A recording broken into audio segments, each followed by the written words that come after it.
하겠습니다. 그리고 다음 주에 2부 예배 후에 당에 가지겠습니다. 한번 따라합시다. 나는 선한 청지기입니다. 우리 모두가 선한 청지기인데 저와 여러분들이 선한 청지기로 이 땅을 이뤄가기를 예수 그리스도의 이름으로 기원합니다. 요즘 핸드폰 없으면 참 살기가 힘들다 뭐 그런 이야기를 들었어요. 오늘 김병훈 장로님 그 전광판 공사한다고 저한테 오셔서 이런저런 이야기하시고 핸드폰을 두고 가셨어요. 제가 장로님 핸드폰 두고 가셨습니다 전달하려고 보니까 그 안에 카드도 들었고 다 들었어요. 그래서 이 핸드폰 없으면 카드도 잘 못 쓰겠구나. 지난주인가 누가 그 얘기를 하더라고요. 친구 만나러 갔는데 핸드폰을 깜빡 두고 갔다라는 거예요. 근데 친구하고 만남이 그 장소에서 안 이루어졌어요. 전화를 하려고 그러는데 전화번호도 기억이 안 나고 뭘 하나 먹으려고 그래도 카드도 없고 식당에 들어가는데도 찍어야 됩니다. 방역 패스 들어가지도 못하고 되게 곤란했다 그런 이야기를 하죠. 그러면서 야 핸드폰 없는 세상에 어려운 세상이다 그런 이야기를 해요. 그럼 이 핸드폰 만든 사람이 누굽니까? 애플사에 돌아가셨습니다만 스티브 잡스 저분이에요. 얼마나 우리한테 유용한 기계를 만들어 줬는지는 몰라요. 어째 보면 소형 컴퓨터 한 대를 들고 다닐 수 있도록 정말 편리하게 우리에게 그걸 만들어 줬는데 어떤 책에 보니까 자기 자녀에게는 핸드폰, 스마트 기계를 주지 않으려고 애를 썼다 그런 이야기였어요. 어릴 때는 이거 기계 가지지 말라 그런 이야기를 했다라는 거죠. 그 사람이 주장한 게 뭐냐면 누구나 세상의 모든 사람은 태블릿 PC 하나 정도는 가지고 살아가야 되는 세상이 올 겁니다. 그렇게 얘기했는데 유독 자기 자녀들에게만 어린 나이에 이걸 안 주려고 덜 쓰게 하려고 애를 썼다. 그걸 만든 사람이에요. 왜 그럴까요? 편리하기는 편리하지만 거기에 대한 어떤 피해들이 너무나 많다라는 거죠. 어린아이를 키우는 젊은 부부들이 귀담아 들었으면 참 좋겠는데 아이가 엄마에게 귀찮게 하고 자꾸 불편하게 하니까 그냥 태블릿 PC 하나 던져주고 핸드폰 줘서 가지고 놀아라. 그래서 아이는 거기에 집중하고 거기에 눈이 팔려서 시간을 보냅니다만 그게 점점점 더 심해지면 전문가의 이야기입니다. 평균 인간 집중력이 12초인데 13년 후에 붕어가 집중하는 9초보다 인간의 집중하는 시대가 1초 못하는 8초가 될 것이다. 그런 염려를 한다라는 거죠. 기계가 점점점 발달하고 시대가 점점점 좋아져서 우리의 삶이 편안해질 줄은 모르겠지만 우리 삶에 여러 가지 피해와 어려움들이 온다라는 거예요. 집중력이 떨어진다라는 거예요. 이게 없으면 불안해서 못 살아가는 시대가 온다라는 거죠. 그러면서 옛날에는 술이나 마약의 어떤 물질에 대한 중독을 이야기했는데 지금은 행위 중독을 이야기합니다. 행위 중독이라는 게 뭐냐 하면 여러분들 한번 가만히 생각해 보세요. 아침에 일어나면 주님 찾습니까? 핸드폰 찾습니까?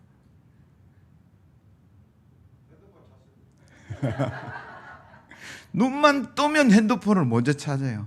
뭐가 카톡이 오지는 않았는지 뭔가 날씨가 어떤지 우리가 신앙인인데도 불구하고 하나님보다 핸드폰 더 찾을 때가 더 많고 그거 없으면 불안하고 그거 없으면 생활할 수 없고 그거 없으면 어려움이 있으니까 마약이나 술 같은 중독과 같은 이런 어려움들이 찾아오는 시대가 이미 도래했다라는 거죠.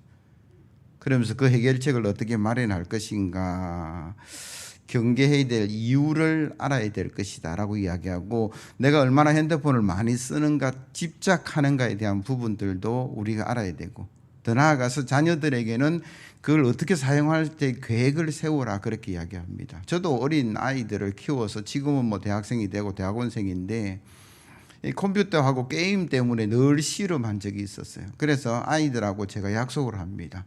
하루에 몇 시간 정도 하자. 아이는 더 많이 하려고 계속 때를 쓰고 부모는 그걸 줄이려고 그러면서 무슨 조건을 이야기했냐 그러면 좋아 하기는 하되 네 할 일 먼저 하고 하도록 하자. 그게 제 조건밖에 없었어요. 숙제할 것 하고 공부할 것 하고 그 다음에 게임하고 놀아라. 그 대신 너 안방에서는 안 되고 마루에 내가 컴퓨터를 허락하겠다. 부모가 보는 앞에서. 뭐 이런 어떤 어려움들이 우리 속에 있었다라는 거죠. 그러면서 제일 마지막으로 던진 질문이 뭐냐 그러면 내가 주인인지 핸드폰이 나의 주인인지를 분별하라. 여러분 주객전도라는 게 있어요. 우리가 살다 보면 뭐가 주인인지 잘 몰라요. 여러분 성탄절의 주인은 누굽니까? 예수님이죠. 근데 세상에는 캐롤이 되고 트리가 되고 산타크로스가 될 때가 많다라는 거죠. 저와 여러분들의 인생의 주인이 누구냐? 나 자신이에요. 내 마음이 있고. 근데 우리는 돈과 물질과 땅과 집과 명예가 더 주인이 될 때가 있다라는 사실을 기억하셔야 돼요. 오늘 선한 청지기, 나는 선한 청지기입니다 라는 제목으로 하나님 말씀을 전하는데, 원래 목회 계획상으로는 오늘 오후 예배가 재직 헌신 예배고 또 재직 세미나를 하는 그런 목회 계획이 있었습니다. 그런데 코로나19 팬데믹이라는 상황 속에서 이루어지지 못해서 이번 주 다음 주 청직에 관한 말씀을 전하면서 저와 여러분들이 선한 청직으로 나아가시기를 예수 그리스도의 이름으로 기원합니다. 옆에 있는 성도들 한번 인사하시죠. 나는 선한 청지기입니다. 당신은 선한 청지기입니다. 저와 여러분들이 하나님 앞에서 선한 청지기로 어떻게 살아갈 수 있을까? 오늘 14절 말씀해 보니까 내가 주인이 아니고 청지기임을 자각하는 것이다, 그렇게 말씀하시는데, 이런 14절 말씀 보세요. 또 어떤 사람이 타국에 갈 때 그 종들을 불러 자기의 소유를 맡김과 같으니 라고 말씀하세요.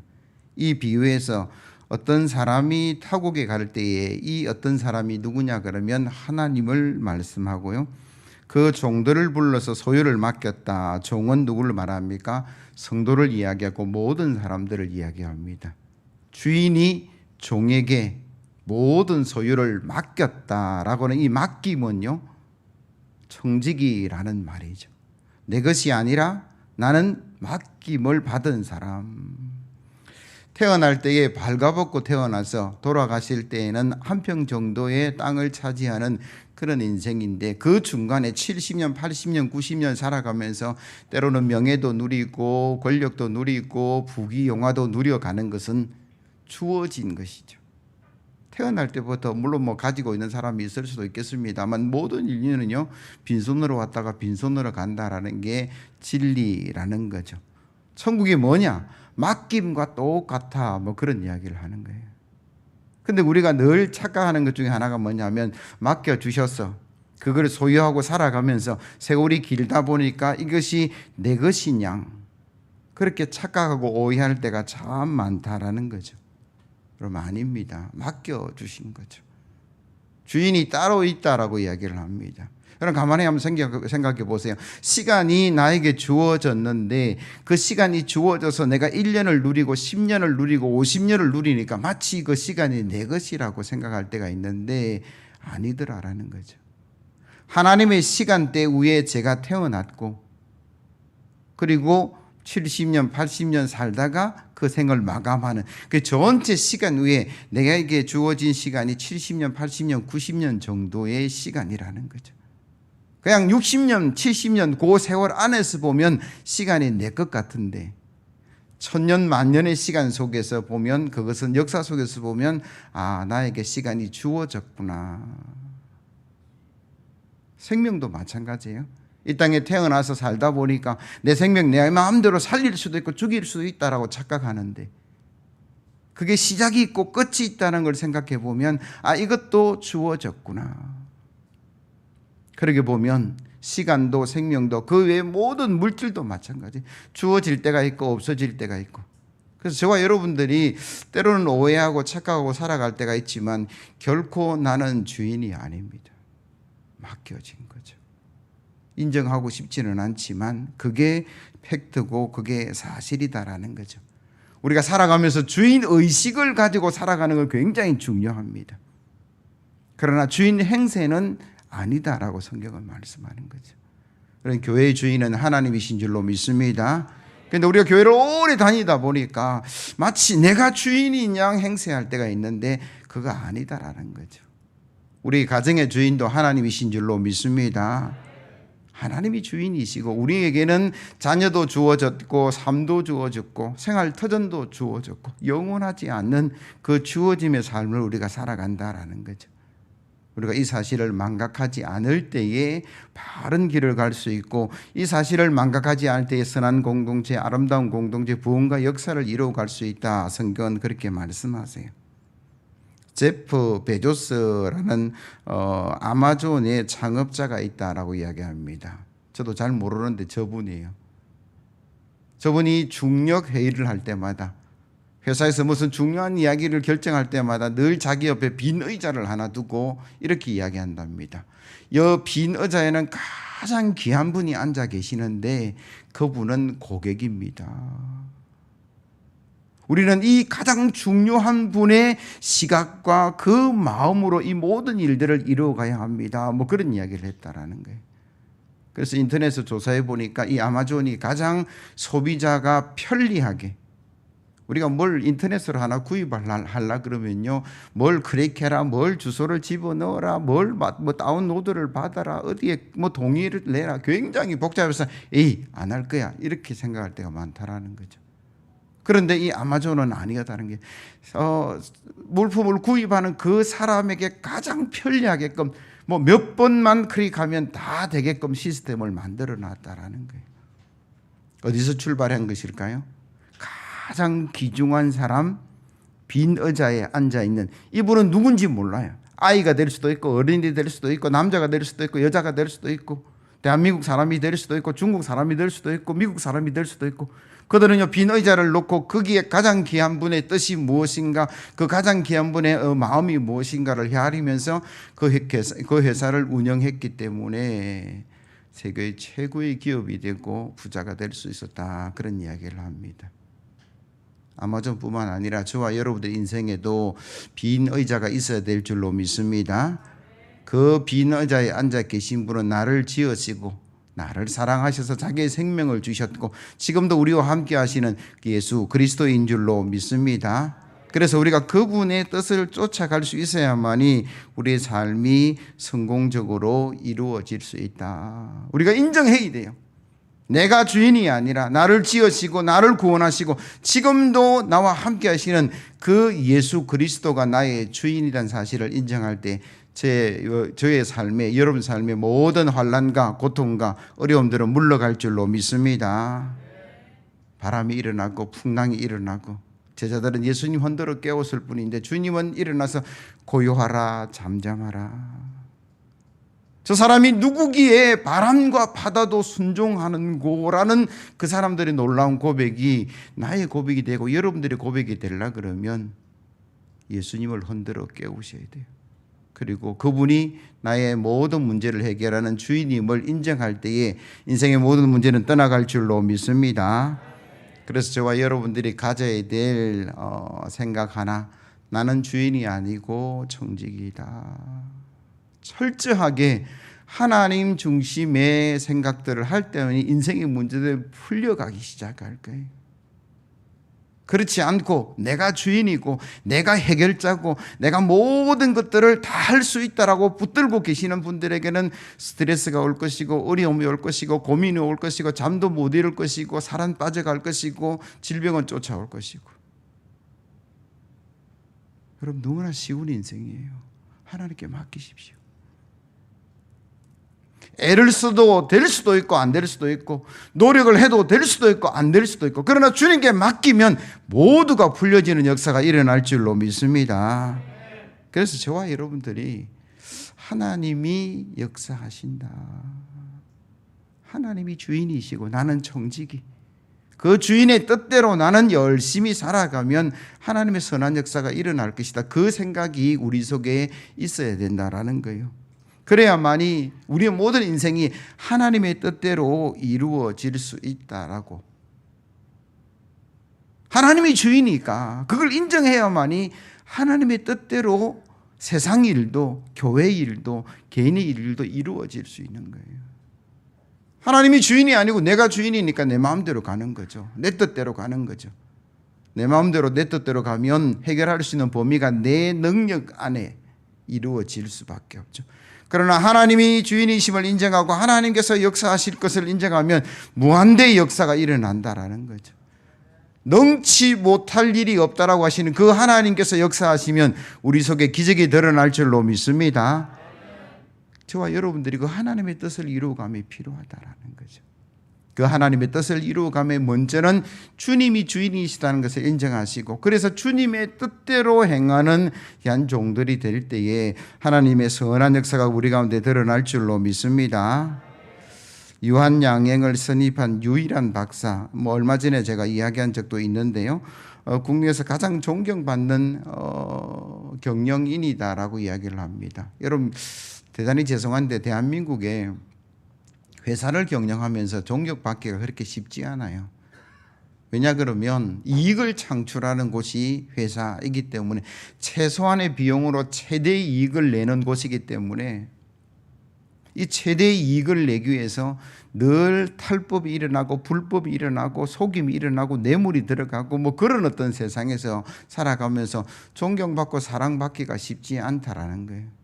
그런데 이 유일한 박사님은 시작부터 조국의 독립을 위해서, 사회의 어떤 발전을 위해서 이 회사를 운영하겠다, 그런 목표를 세워서요, 정직하고 성실하고 신용을 실천하겠다. 그런데 실천했어요. 그리고 성공을 했어요. 지금도 지금이지만 그 옛날에 로비라든지 뇌물이라든지 사업의 대물림이라든지 그게 100% 이루어질 때에 어떻게 그 반대의 길을 가서 성공할 수 있었던가? 하나는 그의 신앙이었다라는 거예요. 하나님을 믿는 믿음에서 회사가 시작되었고 경영이 시작되었고, 그래서 성공을 이루었고, 또 그 모든 이익을 분배하는 그것에도 신앙이 들어갔다라는 거예요. 사회 환원, 청소년 교육을 위해서 사람들이 놀랄 만큼 그 모든 일들이 이루어졌는데, 그가 노년에 이런 이야기를 했답니다. 제가 있는 그대로 읽어드릴게요. 나는 이제 세상에 미련이 없네. 하지만 하나님이 나에게 맡겨주신 것들을 관리하기 위한 청지기로서의 한 일은 아직 좀 더 남아있다네. 어떻게 그 어려운 일들을 이루어 갔을까? 하나님이 나에게 맡겨주신 기업, 하나님께서 나에게 맡겨주신 것을 내가 최선을 다해서 운영하고, 그것도 하나님의 뜻에 의해서 그것이 이루어지니까 어려움도 불편함도 불법도 사라지고 존경과 사랑받는 사람으로 이루어졌다. 한마디로 말하면 그가 가진 청지기 정신이 개인의 신앙도 회사도 축복과 은혜의 도구로 하나님께서 사용하셨다라고 성경은 말씀합니다. 이 땅 살아갈 때 저와 여러분들이 내가 주인이 아니고 청지기임을 잊지 않는 믿음의 귀한 성도 되기를 예수 그리스도의 이름으로 기원합니다. 그래서 하나님의 뜻을 이루고 선한 청지기로 나아가는 저와 여러분들이 되어야 될 줄로 믿습니다. 두 번째, 선한 청지기가 되기 위해서 우리가 알아야 될 게 뭐냐면, 하나님은 사람을 구별하시되 차별하지 않는 분이다라는 것을 알아야 되는데, 그럼 15절 말씀 보세요. 각각 그 재능대로 한 사람에게는 금 5달란트를, 한 사람에게는 2달란트를, 한 사람에게는 1달란트를 주고 떠났더니, 한 사람에게는 5달란트, 한 사람에게는 2달란트, 한 사람에게는 1달란트, 이거 차별하는 것 아닙니까? 라고 이야기할 수 있는데, 왜? 5달란트, 2달란트, 1달란트를 다르게 받았으니까. 그러나 본문을 자세히 읽어보면 이렇게 이야기합니다. 각각 그 재능대로, 한번 따라합시다. 그 재능대로. 그 재능대로라는 말 때문에 이게 불공평한 것이 아니라 공평한 것이 되는 거죠. 차별이 아니고 구별이 되는 거예요. 한번 생각해 보세요. 여러분, 스포츠 경기마다 다 체급이 있어요. 라이트급, 펜트급, 권투 선수도 마찬가지죠. 다른 어떤 경기들도 다 체급이 있더라고요. 몸무게를 달기도 하고 여러 가지 기준은 다르지만 다 체급이 있어서 체급별로 싸워서 경기를 하는 게, 그게 공평한 거죠. 여러분, 만약에 대학생 선수하고 초등학교 선수가 같은 종목이기 때문에 싸운다 그러면 그건 불공평한 거죠. 하나님도 마찬가지예요. 이 사람의 재능이 1달란트를 감당할 수밖에 없는데 5달란트를 맡기고 5달란트의 결과를 내라 그러면 그거는 불공평한 거예요. 5달란트의 재능을 가지고 있는 사람에게 1달란트를 맡기고 1달란트의 어떤 결과만 내라. 그것도 불공평한 거죠. 하나님 보시기에는 가진 재능이 각각 다르기 때문에 그 재능대로 맡겨주셨다. 그게 공평한 거다라는 거예요. 그래서 저와 여러분들에게 주어진 달란트는 하나님께서 재능대로 주셨다. 구별과 차별에 우리가 오해를 하지 말아야 됩니다. 누구는 왜 저렇게 5달란트를 받고 나는 1달란트밖에 못 받았습니까? 하나님 차별하세요라고 말할 수 있지만 하나님은 너 능력에 따라서, 너 재능에 따라서 그걸 공평하게 주신 거죠. 구별이라는 게 뭡니까? 종목을 이렇게 나누는 게 구별이고, 차별은요 외적인 어떤 조건에 따라서 불공평하게 대우하는 게 차별인데, 하나님은 차별하시는 분이 아니시다라고 성경은 말씀하세요. 그렇다면 저와 여러분들은 몇 달란트를 받았느냐가 중요한 게 아니에요. 누가 많이 받았고 누가 작게 받았고 우리는 비교하기도 하고 때로는 자괴감이 들기도 하는데 그것도 할 필요가 없다라고 성경은 말씀하고 계시죠. 왜 저 사람은 5달란트 나는 1달란트입니까? 라고 불평할 필요도 없어요. 왜? 나에게 주어진 그대로 최선을 다하면 된다라는 거예요. 여러분 가만히 한번 보세요. 5달란트 받은 사람이 5달란트를 남겨서 칭찬을 받았고 2달란트 받은 사람이 2달란트를 남겨서 칭찬을 받았는데 성경에 보니까 글자 하나 틀리지 않아요. 하나님의 계산법이에요. 아니 5달란트 받아가지고 5달란트 남겨서 나머지 전체가 10달란트고 2달란트 받아서 2달란트 남겨서 4달란트밖에 안 되는데 6달란트가 차이 나는데 하나님은 칭찬에 글자 하나 틀리지 않고 똑같이 말씀하고 계신다라는 거죠. 마태복음 25장 20절 이하의 말씀을 제가 읽어드릴게요. 5달란트 받았던 자는 5달란트를 더 가지고 와서 이르되 주인이여 내가 5달란트를 주셨는데 보소서 내가 또 5달란트를 남겼나이다. 그 주인이 이르되 잘하였도다 착하고 충성된 종아 내가 적은 일에 충성하였으며 내가 많은 것을 내게 맡기리니 내 주인의 즐거움에 참여할지어다 하고 2달란트 받았던 자도 와서 이르되 주인이여 내게 2달란트를 주셨는데 보소서 내가 또 2달란트를 남겼나이다. 여러분 21절하고 23절이 똑같아요. 그 주인이 이르되 잘하였도다 착하고 충성된 종아 내가 작은 일에 충성하였으며 내가 많은 것을 내게 맡기리니 내 주인의 즐거움에 참여할지어다 하고 똑같다라는 거예요. 나에게 주어진 달란트가 얼마이든 나의 재능에 맞게끔 나에게 맡겨주셨으니 내가 최선을 다해서 남기면 그게 5달란트든 2달란트든 1달란트든 하나님은 똑같이 상급을 주시고 칭찬하시고 역사하시는 분이다. 그렇기 때문에 저와 여러분들이 이 착하고 선한 청지기로 나아가기 위해서 나의 달란트가 얼마인가를 분별하는 게 제일 먼저겠죠. 나는 5달란트인지 2달란트인지 1달란트인지 나에게 재능이 무엇인지 나에게 주신 하나님의 은사가 무엇인지 분별함이 먼저 필요하다라고 이야기하는데 여러분 고린도전서 12장 4절 이하의 말씀 다 같이 한번 읽어볼게요. 고린도전서 14장 4절 이하의 말씀 같이 읽습니다. 시작. 은사는 여러 가지나 성령은 같고 직분은 여러 가지나 주는 같으며 또 사역은 여러 가지나 모든 것을 모든 사람 가운데서 이루시는 하나님은 같으니 각 사람에게 성령을 나타내심은 유익하게 하려 하심이라.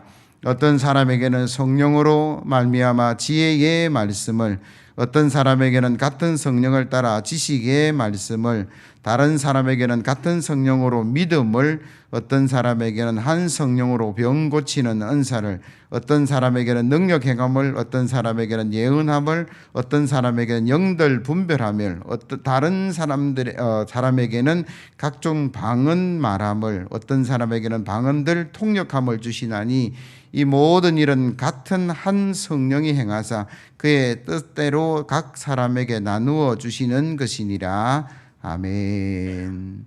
지혜와 지식과 믿음과 병 고치는 은사와 능력 해감과 예언과 영들 분별과 방언들 엄청난 은사가 있는데 각각 다르다라는 거예요. 그래서 나에게 주어진 은사가 무엇인가를 깨달음이 중요하고 하나님께서 허락하신 그 은사를 내가 뭐합니까? 잘 활용함이 필요하다.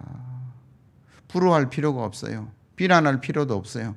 내가 가졌는데 저 사람 못 가졌다라고 업신여겨도 되지 않는다라고 성경은 말씀합니다. 나에게 주어진 것이 무엇이든 나는 최선을 다해서 하나님께 칭찬받는 저와 여러분들 되기를 예수 그리스도의 이름으로 기원합니다. 때로는 우리가요 지적할 때가 있어요. 나는 보이는데 왜 그 사람은 못 볼까? 보는 사람의 은사예요. 나는 아는데 왜 저 사람은 모를까? 모르는 사람을 지적할 필요 없고 야단칠 필요 없어요. 깨닫는 내가 주어진 은사라는 거예요. 다 달라요. 나에게는 보이는데 나는 깨달아지는데 그러나 나한테도 부족한 게 있어요. 내가 못하는 것도 있더라라는 거예요. 그래서 주님이 머리이고 우리는 각 지체라서 손과 발의 쓰임이 다르고 입과 눈의 쓰임이 다르듯이 하나님은요 우리 지체를 협력하여 선을 이루기 위해서 하나님의 나라를 세우고 교회의 유익을 위해서 다 같이 함께 더불어 나아갈 수 있도록 만들어 주셨는데 어떤 사람은 자기가 보이는 것을 다른 사람이 보지 못한 것을 이야기한다라는 거죠. 그거는 은사 배치에 대한 이해가 없어서 그래요. 이제부터는 내가 보이면 내가 하면 돼요. 내가 느껴지면 내가 하면 돼요. 왜? 그게 내 은사니까. 노래 잘하는 사람은 뭐 하시면 됩니까? 찬양대 하시면 돼요. 노래 못하는 사람한테 왜 찬양대 안 하냐고 말하지 않으면 돼요. 아이들을 사랑하고 다음 세대에 대한 마음이 애틋해서 나는 교사로서 아침 일찍 일어나서 열심히 달려갑니다. 그렇지 않은 은사를 가진 사람에게 요구해봤자 그 사람은 너무 불편하고 힘들고 어려워요.